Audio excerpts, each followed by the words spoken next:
అనగనగా ఒక ఊరిలో సోమయ్య అనే ఒక రైతు ఉండేవాడు. అతనికి పొలం ఉంది, అలాగే గొర్రెల మంద కూడా ఉంది. ఒకరోజు కూలీలతో మందని తీసుకుని వెళ్తూ తన కొడుకు రంగన్ని కూడా పొలానికి వెంటబెట్టుకుని వెళ్ళాడు. మందకి కొడుకుని కాపలా ఉండమని చెప్పాడు. సరే అన్నాడు రంగడు. ఇక్కడ అప్పుడప్పుడు ఒక పెద్ద పులి వస్తూ ఉంటుంది, కాస్త జాగ్రత్తగా ఉండమని చెప్పి హెచ్చరించాడు. ఒకవేళ పులి వస్తే కేకలు వేయమని చెప్పి తాను పొలంలోని కూలీలతో పనులు చేయించుకోవడానికి వెళ్ళాడు సోమయ్య. రంగడు కాస్త ఆకతాయి కుర్రాడు. తండ్రిని ఒక ఆట పట్టించాలని అనుకున్నాడు. నాన్న నాన్న పులి వచ్చింది అని గట్టిగా అరిచాడు. పులి వచ్చిందేమో అని సోమయ్య కూలీలు కర్రలతో పరిగెత్తుకుంటూ వచ్చారు.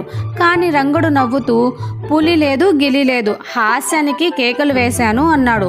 సోమయ్య కూలీలు వెళ్ళిపోయారు. మళ్ళీ కాసేపటికి నాన్న నాన్న పులి వచ్చింది అని అరిచాడు. సోమయ్య వాళ్ళు మరోసారి పరిగెత్తుకుంటూ వచ్చారు. ఈసారి కూడా వేలాకోలమే అన్నాడు రంగడు. సోమయ్య రంగణ్ణి కోప్పడి అక్కడి నుంచి వెళ్ళిపోయారు. మరి కొద్దిసేపటికి పులి నిజంగానే వచ్చింది. ఈసారి మళ్ళీ నాన్న నాన్న పులి అని గట్టిగా అరిచాడు. ఎంత అరిచినా సోమయ్య వినిపించుకోలేదు. హాస్యానికే మళ్ళీ రంగుడు ఇలా అరిచాడని లెక్క చేయలేదు.